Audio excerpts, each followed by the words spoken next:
Hello दोस्तों, welcome to my channel Shashi classes. मैं अपर्णा पांडे आज आपको रस के बारे में बताऊंगी। तो आई होप आप सभी लोग अच्छे होंगे, पढ़ाई लिखाई अपना कर रहे होंगे।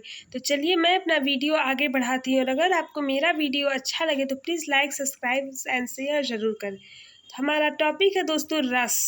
रस क्या होता है दोस्तों? रस का मतलब होता है आनंद, यानी कि जिस चीज़ से आपको आनंद की अनुभूति हो वही चीज़ रस होता है। यानी कि किसी भी काव्य को अगर आप पढ़ते हैं और जो भाव उत्पन्न होता है, आनंद उत्पन्न होता है, उसी को हम लोग रस कहते हैं। और रस कैसे बनता है दोस्तों? तो विभाव, अनुभाव, संचारी भाव तथा अस्थाई भाव के संयोग से रस की निष्पत्ति होती है। ये सभी भाव मिलकर के क्या करते हैं? रस बनाते हैं। सबसे पहले इसमें देखिए विभाव क्या होता है। जो व्यक्ति पदार्थ अथवा वाद विकार व्यक्ति के हृदय में भाव उत्पन्न करता है उन कारणों को विभाव कहते हैं। यानी कि अगर कोई व्यक्ति है, मान लीजिए आप ही हैं, अगर आप कोई काव्य पढ़ रहे हैं और उसमें जो काव्य की पंक्तियां हैं वो आपके मन में शोक उत्पन्न कर रहा है, हास्य उत्पन्न कर रहा है, करुणा उत्पन्न कर रहा है, वो सभी क्या है? एक तरह के कारण हैं जो आपके मन में भाव उत्पन्न कर रहे हैं। वही क्या होते? विभाव होते हैं।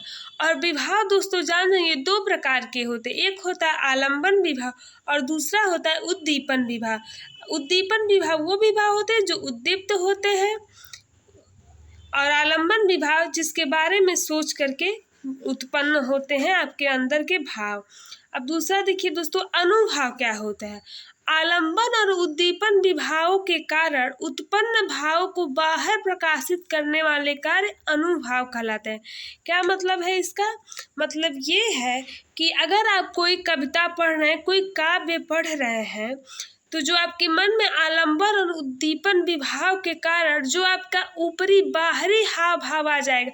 मान लीजिए आपके मन में शोक की भाव आए तो क्या है? आपके आंखों में आंसू आ जाएंगे या फिर आप दुखी हो जाएंगे। हास्य, अगर उस काव्य में हास्य रस है, कुछ हंसने वाला काव्य है तो आपको क्या आएंगी? हंसी आएगी।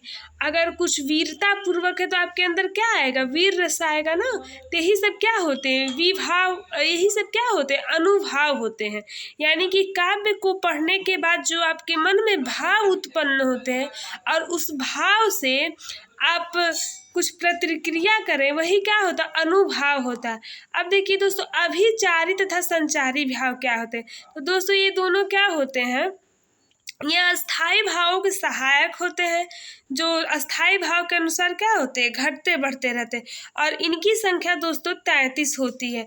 और एक बात याद रखिएगा दोस्तों, हमेशा एग्जाम में पूछा जाता है कि संचारी भाव की संख्या कितनी होती है। तो संचारी भाव की संख्या कितनी होती है? 33 होती है। अगला है दोस्तों अस्थाई भाव क्या होते हैं। दोस्तों याद रखिएगा अस्थाई भाव आपके 8 होते हैं। कितने होते हैं? 8 होते हैं। मन में जो विकार होता है, यानी कि एकरोट, अगर कोई आप काव्य पढ़ रहे हैं और जो एकोरेट आपके मन में भाव उत्पन्न होता है वही क्या होते हैं? अस्थाई भाव होते हैं। जो भरत मुनि ने अपने नाट्य शास्त्र में भावों की संख्या 49 कही है, जिसमें 33 आपका संचारी भाव होता है, 8 सात्विक भाव होता है तथा शेष 8 अस्थाई भाव होते हैं। यानी कि पूरे शास्त्र में कितने भाव बताए गए हैं? 49 भाव, जिसमें से 33 संचारी भाव, 8 सात्विक भाव और शेष क्या है? अस्थाई भाव। और देखिए दोस्तों अस्थाई भाव की संख्या 8 है। वो कौन कौन से है? तो रति है, हास्य है, शोक है, क्रोध है, उत्साह है, भय है, जुगुप्सा है और विस्मत है। ये सभी क्या है आपके? ये सभी आपके अस्थाई भाव है। देखिए मैं यहाँ पे शॉर्ट फॉर्म में भी आपको याद करने में आसानी इसलिए मैंने यहाँ पे आपको लिख दिया है। संचारी भाव इक्वल टू 33, यानी कि संचारी भाव कितने होते हैं? 33 होते हैं। अस्थाई भाव इक्वल टू 8, यानी कि अस्थाई भाव 8 होते हैं। और सात्विक भाव भी 8 होते हैं। ये पूरे को आप अगर प्लस कर दोगे तो आपके कितने आ जाएंगे? 49 आ जाएंगे। अब देखिए रस को आप साधारण भाषा में क्या समझ सकते हैं? काव्य को पढ़ने या सुनने में जिस आनंद की अनुभूति होती है उसे रस कहते हैं। यानी कि आप किसी काव्य को पढ़ रहे हैं, सुन रहे हैं, किसी कविता को पढ़ रहे हैं, सुन रहे हैं, तो आपको पता ही होगा कि अगर आप कोई कविता पढ़ते हैं तो किसी कविता को पढ़ के आपको हंसी आती है, किसी को पढ़ के आपको दुख होता है, किसी को पढ़ के उत्साह होता है। ये सभी क्या होते हैं? ये आपके मन में एक अनुभूति होती है, आनंद होता है, उसी को हम लोग क्या कहते हैं? रस कहते हैं। यहाँ पर देखिए मैंने एक कविता भी बना करके आपको रस समझने के लिए लिख दिया है यहाँ पे। करुण हास्य श्रृंगार मिलकर वीर भयानक शांत बना, शोक हास रति के उत्साह से भय भी निर्वेद बना। इसमें देखिए दोस्तों ऊपर का जो दोनों लाइन वो क्या है? वो सब रस है और नीचे के जो भी क्या है वो उनके अस्थाई भाव है। तो देखिए पहले लाइन क्या है? करुण, करुण का अस्थाई भाव क्या हो जाएगा? शोक। और फिर दूसरा क्या है? हास्य, हास्य का अस्थाई भाव हास। श्रृंगार का अस्थाई भाव तीसरे लाइन में देखिए रति हो जाएगा। फिर वीर का देखिए उत्साह हो जाएगा, भयानक का भय और शांत का निर्वेद हो जाएगा। तो ऐसे आप याद कर सकते हैं इन सबको। करुण हास्य श्रृंगार मिलकर वीर भयानक शांत बना, शोक हास रति के उत्साह से भय भी निर्वेद बना। और देखिए दूसरे संचारी भाव कैसे, दूसरे भाव आप कैसे याद कर सकते हैं? अद्भुत रौद्र विभत्स के कारण 9 रस का सम्मान बना। रसों की संख्या कितनी है? 9 है दोस्तों, यानी कि एक बढ़ जाता है दोस्तों। अद्भुत रौद्र विभत्स के कारण 9 रस का सम्मान बना, विस्मय क्रोध की जुगुप्सा से रसों का अस्थाई भाव बना।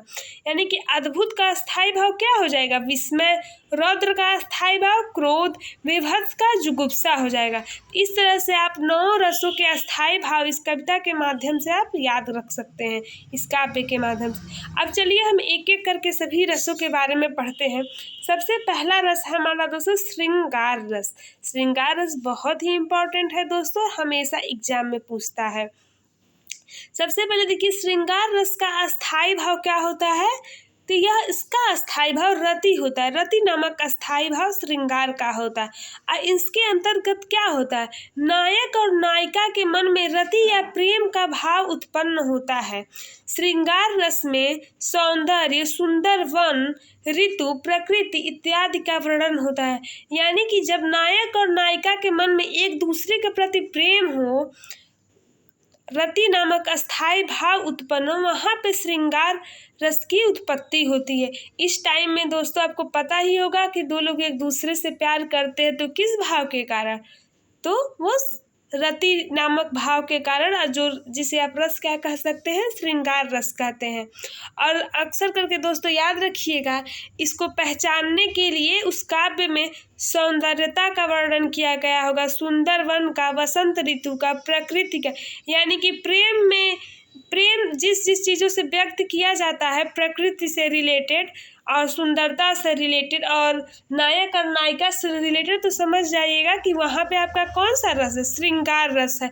और उसका भाव हो जाएगा रति नामक अस्थाई भाव हो जाएगा। और याद रखिएगा दोस्तों, श्रृंगार रस भी 2 प्रकार के होते, एक संयोग श्रृंगार रस होता है और एक वियोग श्रृंगार रस होता है। क्योंकि दोस्तों जाहिर सी बात है, जहाँ पे प्रेम होगा वहाँ पे दुख भी होगा और सुख भी होगा, क्योंकि प्रेम का दूसरा नाम ही क्या होता है? सुख और दुख। तो इसमें 2 प्रकार के होते हैं, एक संयोग श्रृंगार रस। इसमें संयोग में क्या है? वसो मेरे इसमें देखिए पहला एग्जाम्पल से आप ले सकते हैं, वसो मेरे नयनन में नंदलाल, मोर मुकुट मकराकृति कुंडल, अरूढ़ तिलक दिए भाल। इसमें मीराबाई श्री कृष्ण के बारे में वर्णन करते हुए कहती हैं कि श्री कृष्ण जी मेरे नयनन में बस गए, यानी कि मेरे आँखों में बस गए, और उनकी सुंदरता का वर्णन किए हैं दोस्तों। तो इसमें क्या हो रहा है? इसमें मीरा जी के प्रेम के बारे में वर्णन किया गया है श्री कृष्ण के प्रति। अब अगला देखिए, वियोग श्रृंगार रस कहाँ है? अरे बता दो मुझे कहाँ प्रवासी है मेरा, इसी बावले से मिलने को डाल रही हूँ मैं फेरा। इसमें एक नायिका है जो अपने नायक से बिछड़ गई है और उसी को वो हर जगह खोज रही है और सबसे पूछ रही है कि अरे बता दो मेरा प्रवासी कहाँ है, मेरा प्रेमी कहाँ है। और उसी से मिलने के लिए मैं जगह जगह भटक रही हूँ, खोज, यानी कि क्या है, उसके मन में प्रेम तो है लेकिन क्या है, उससे बिछड़ गई, उसको ढूंढ रही है हर जगह। तो यहाँ पे क्या हो जाएगा, वियोग श्रृंगार रस हो जाएगा। चलिए अब हम अगले की तरफ बढ़ते हैं। दूसरा है हमारा करुण रस। करुण तो आपको सबको पता है दोस्तों, करुणा, और इसका अस्थाई भाव क्या होता है, शोक होता है।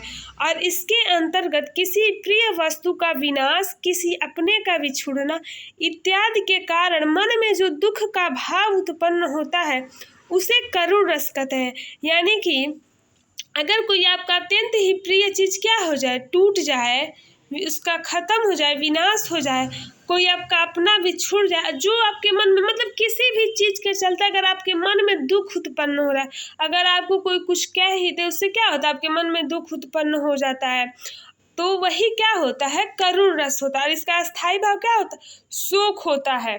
अब देखिए इसका एग्जाम्पल क्या है, सीता गई तुम भी चले, मैं भी न जीऊंगा वहां, सुग्रीव बोले साथ में सब जाएंगे वानर वहाँ। ये जब सीता जी लंका में चली गई हैं, रावण उनका हरण कर ले गया है, तब राम जी भी अब यहाँ पे रहने का नहीं सोच रहे हैं इन लोगों के साथ। तब वही सुग्रीव जी बोलते कि सीता चली गई हैं, तुम भी चले जाओगे, मैं भी नहीं रहूँगा, हे राम हम सब वानर सेना आपके साथ चलेंगे। और क्या हो रहा है, इसके अंतर्गत बिछड़ गए हैं राम जी से सीता जी, और राम जी से बिछड़ने का डर है सुग्रीव जी को भी, इसीलिए क्या कर रहे हैं, वो भी उनके साथ जाने के लिए कह रहे हैं कि सभी वानर सेना उनके साथ जाएंगे। अगला है दोस्तों शांत रस। शांत में पता है एकदम शांति, तो क्या हो जाएगा, इसका स्थायी भाव निर्वेद होता है। इसके अंतर ज्ञान की प्राप्ति, संसार में वैराग्य होने पे या प्रभु परमात्मा का ज्ञान हो जाने पर जो भाव मन में को शांति प्रदान करता है वह शांत रस कहलाता है। देखिए दोस्तों, अगर मतलब क्या होता है, संसार से वैराग्य जब उत्पन्न हो जाता है तो लोग जो योगी लोग होते हैं उनको क्या संसार से कोई मतलब रहता है, कोई मतलब नहीं रहता है। वो लोग अपना अकेले रहते हैं, जीते हैं, उन्हें ज्ञान की प्राप्ति हो जाती है और उनके मन में कौन सा भाव होता है, निर्वेद की भावना होती है। यानी कि शांत रस का स्थायी भाव निर्वेद होता है। यही सब क्या कहलाता है, शांत रस कहलाता है। आप देखते होंगे जब आप लोग पूजा पाठ भी करते हैं तो आपका मन क्या होता है, एकदम शांत हो जाता है। और दोस्तों जान रही है, पूजा पाठ करते रहना चाहिए, इससे हमें क्या मिलती है, शांति प्राप्त होती है। तो उस टाइम हमारे मन में कौन सा भाव उत्पन्न होता है, तो निर्वेद की भावना उत्पन्न होता है, शांत रस का स्थायी भाव हमारे मन में आता है। इसका एग्जाम्पल देखिए क्या है, जब मैं था तब हरि नहीं, अब हरि है मैं ना, सब हथियारा मीट गया जब दीपक दिख्या माँ। इसका क्या अर्थ है कि जब मेरे अंदर अहंकार था, तब जब तक मुझे हरि के नाम का ज्ञान नहीं था तब तक मेरे अंदर अहंकार था, मैं अहंकारी था। लेकिन अब मेरे अंदर का सब अहंकार मिट गया है, क्योंकि मुझे श्री हरि नामक ज्ञान की प्राप्ति होगी। मतलब मुझे अब क्या हो गया कि हरि का ज्ञान की प्राप्ति हो गया है। चलिए अब अपने अगले क्वेश्चन की तरफ बढ़ते हैं दोस्तों। अद्भुत रस, इसका अस्थायी भाव आश्चर्य होता है। मतलब कि अगर आपको किसी चीज को देख के आश्चर्य की अनुभूति हो तो वहां पे कौन सा भाव रहेगा, अस्थायी भाव आश्चर्य रहेगा। इसके अंतर्गत जब किसी भी व्यक्ति या वस्तु इत्यादि को देखकर मन में जो आश्चर्य या विस्मय का जो भाव उत्पन्न होता है वह अद्भुत रस कहलाता है। देखिए दोस्तों, इसका स्थायी भाव विस्मय भी कह सकते हैं आप, तो इसका स्थायी भाव क्या हो जाएगा, अद्भुत रस का आश्चर्य हो जाएगा। अब इसका एग्जाम्पल क्या हो जाएगा, देख यशोदा शिशु के मुख में सकल विश्व की माया, क्षण भर की वह बनी अचेतन, हिल न सकी कोमल काया। मतलब कि यशोदा जी क्या कह रही हैं, देखिए जब श्री कृष्ण भगवान बाल्यावस्था में अपने मुख में उनको पूरे संसार तीनों त्रिलोक का दर्शन करा देते तो क्या हो जाती हैं, वह उनके अंदर आश्चर्य हो जाता है और वो पूरे विश्व की माया और अब क्या क्षण भर के लिए वह अचेतन हो जाती हैं और उनका शरीर हिल डुल नहीं पाता है। तो क्या हो जाती है, वो विस्मय से भर जाती है, आश्चर्य से भर जाती हैं। वही क्या होता है, अद्भुत रस होता है। अब देखिए अगला क्या है दोस्तों, भयानक रस। यानी कि जिस काव्य को पढ़ने से या फिर किसी भी किसी भी घटना से अगर आपके मन में भय नामक अस्थायी भाव उत्पन्न हो तो वहाँ पे कौन सा रस होता है? भयानक रस होता है। इसके अंतर्गत जब किसी व्यक्ति या वस्तु इत्यादि को देखकर या किसी घटना का वर्णन करते समय मन में भय या डर आए तो उसे भयानक रस कहते हैं। अब देखिए इसका एग्जाम्पल क्या है। एक होर अजगर ही लखी एक और मृगराय, विकल बटोही बीच ही परया मूर्छो खाए। मतलब कि बटोही जो है एक ओर से क्या है? अजगर है, और एक ओर से मृगराय यानी कि शेर है, और बीच में वो क्या हो गया है? फंस गया है, और उसे मूर्छा आ रहा है भय के कारण, कि मतलब उसे समझ नहीं ना आएगा कि दोनों तरफ उसकी मौत आई है। एक तरफ जाएगा तो अजगर ही उसे खा लेगा, एक और जाएगा तो कौन खा लेगा? मृगराय उसको खा लेंगे। फिर क्या, वो भय के कारण, डर के कारण मूर्छा खा जा रहा है बीच में ही। यही होता है भयानक रस। जहाँ पे आपको भय की उत्पत्ति, जहाँ पे आपको भय के लगे, डर लगे, वहाँ पे होता है भयानक रस। अब देखिए दोस्तों अगला क्वेश्चन क्या है? रौद्र रस। आपको पता ही होगा सावन का महीना भी चल रहा है। शंकर जी क्या करते हैं? हमेशा रौद्र रूप धारण करते हैं। वही रौद्र यानी कि जब वो बहुत क्रोधित हो जाते हैं तभी रौद्र रूप का धारण करते हैं। तो इसका अस्थाई भाव क्या हो जाएगा दोस्तों? इसका अस्थाई भाव क्रोध हो जाएगा। इसके अंतर्गत किसी व्यक्ति द्वारा स्वयं के या किसी अपने के अपमान की बात सुनकर मन में जो क्रोध उत्पन्न होता है वह रस कहलाता है। यानी कि इसके अंतर्गत क्या होता है? जब किसी भी काम से उसके आपके मन में क्रोध उत्पन्न हो, किसी के अपमान का बारे में सुनकर या खुद स्वयं के लिए अपमान सुन करके जब क्रोध की निष्पत्ति हो तो वहाँ पे क्या होता है? रौद्र रस कहते हैं। अब इसका एग्जाम्पल देखिए क्या है। उस काल मारे क्रोध के तन कांपने उसका लगा, मानो हवा के जोर से सोता हुआ सागर। मतलब उस काल के मारे क्या हो रहा है? उसका शरीर कांपने लग रहा है, जैसे हवा के चलते सागर जो जमा हुआ रहता है क्या होता है? हिलने लगता है। वैसे ही उसका भी शरीर थर थर कांप रहा है क्रोध के कारण। अगला क्वेश्चन देखिए दोस्तों, अगला रस कौन सा है? विभत्स रस। इसका अस्थाई भाव घृणा होता है। कुछ चीज़ों को देख के हमें होता ना कि छी मुझे वहाँ नहीं जाना, घृणा होता है मन में, वही होता है दोस्तों विभत्स रस।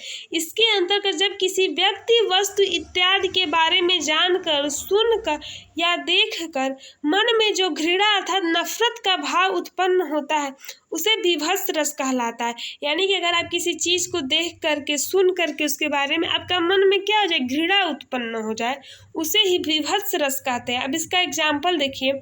आंखें निकाल उड़ जाते, क्षण भर उड़कर आ जाते, सब जीभ खींच कर कौवे चुभला कर खाते। मतलब कौवे क्या होते हैं? जब कोई मर जाता है तो उनकी आंखें निकाल के उड़ जाते हैं, फिर उनके पूरे मांस को, बॉडी को खाते, उड़ते हैं, फिर आते हैं। मान लीजिए अगर आप ऐसा कोई चीज़ देखेंगे तो आपको क्या हो जाएगा? मन में घृणा उत्पन्न हो जाएगा। यही सब चीज़ें यानी कि आपके मन में घृणा आ जाए, इसी चीज़ को क्या कहते हैं? विभत्स रस कहते हैं। अब देखिए दोस्तों अगला क्या है? हास्य रस। हास्य से ही कन्फर्म है हंसना। इसका अस्थाई भाव क्या हो जाएगा? हास होता है। इसके अंतर्गत वेशभूषा, वाणी, शारीरिक बनावट इत्यादि को देखकर मन में जो हास्य का भाव उत्पन्न होते हैं उसे ही हास्य रस कहते हैं। यहाँ पे हास का होगा दोस्तों, हास का भाव उत्पन्न होता है, उसे ही हास्य रस कहते हैं। यानी कि अगर आप किसी चीज़ को देखते हैं, सुनते हैं उसके बारे में, उसे देख करके क्या होता है? हास्य रस की निष्पत्ति होती है। अब इसका एग्जाम्पल लिखिए। सिरा पे गंगा हजे भुजनी में भुजंगा हंसे, हासे ही को दंगा भयो नंगा के विवाह में। यानी कि जब शंकर जी अपनी बारात लेकर के जाते हैं दोस्तों तो उन्हें देख के क्या होते हैं? सिर पर उनके जो गंगा जी रहते हैं वो भी हंसती हैं, उनके भुजाओं में, उनके गले में जो सांप उप रहते सब क्या होते हैं? भुजंग होते, सब क्या होते हैं? हंसते हैं। तो इस तरह से क्या होता है? उसके इसी हंसने से पूरे विवाह समारोह में क्या होता है? एक दंगा हो जाता है कि अरे ये देखो विवाह करते समय भी कैसे आया है कि बिना वस्त्र धारण किए। शंकर जी क्या वस्त्र नहीं धारण करते हैं, मेरे की छाल वो क्या करते हैं? शेर की छाल को धारण करते हैं ना। तो क्या होगा कि लोग देख के उनको हंसते कि देखो कैसे ये अपने विवाह में आ गया। और इसी तरह से क्या होता है? हास्य रस की निष्पत्ति होती है। चलिए दोस्तों अगला क्वेश्चन देखते हैं, वीर रस। और इस वीर से दोस्तों पता है वीरता, हमारे आर्मी क्या है? हमारे देश की आर्मी वीरता के ही तो प्रतीक है, तो इसके बारे में तो जरूर पता रहना चाहिए सबको। और इसका स्थायी भाव क्या होता है? उत्साह होता है। अगर उत्साह नहीं रहेगा तो क्या कोई युद्ध लड़ेगा? नहीं लड़ेगा। हर चीज़ के लिए क्या होना चाहिए? एक उत्साह होना चाहिए कि मुझे ये करना है। अगर उत्साह नहीं रहेगा तो आप किसी भी चीज़ को अच्छे से नहीं कर सकते। इसके अंतर्गत जब युद्ध या किसी कठिन समय में काम को करने के लिए मन में जो अस्थायी भाव उत्पन्न होता है उसे वीर रस कहते हैं। यानी कि अगर किसी भी कठिन कार्य को करना है तो आपके मन में जो अस्थायी भाव उत्पन्न होता है कि अरे मैं ये कर लूँगा, चाहे कुछ भी मुझे करना ही करना, एक उत्साह उत्पन्न हो जाता है। जैसे कि मैं इतने उत्साह से आप लोग को पढ़ाती हूँ, इतने डेडिकेशन से, तो ये मेरा उत्साह ही तो है, तो मेरी वीरता ही तो है। वैसे ही आप लोग के अंदर कौन सा उत्साह होना चाहिए कि अरे आज तो मुझे पढ़ना ही पढ़ना है, चाहे कुछ भी हो जाए मुझे पढ़ना ही पढ़ना। ये सभी भाव क्या है? उत्साह के भाव है। और उत्साह भाव जहाँ पे होता है वो क्या होता है? वीर रस कहलाता है। अब इसका दोस्तों एग्जाम्पल देखिए, बुंदेले हर बोलो के मुख हमने सुनी कहानी थी, खूब लड़ी मर्दानी वो तो झांसी वाली रानी थी। दोस्तों आपको याद होगा झांसी वाली रानी के बारे में, रानी लक्ष्मीबाई के बारे में कहानी सब किसी ने सुना होगा कि वो अंग्रेजों के विरुद्ध कितना लड़ी थी भारत के लिए, तो उनके बारे में कहानी है और उसी का यह एग्जाम्पल है। तो आई होप दोस्तों आपको मेरा वीडियो अच्छा लगा तो please like, subscribe and share ज़रूर करें। थैंक यू सो मच दोस्तों।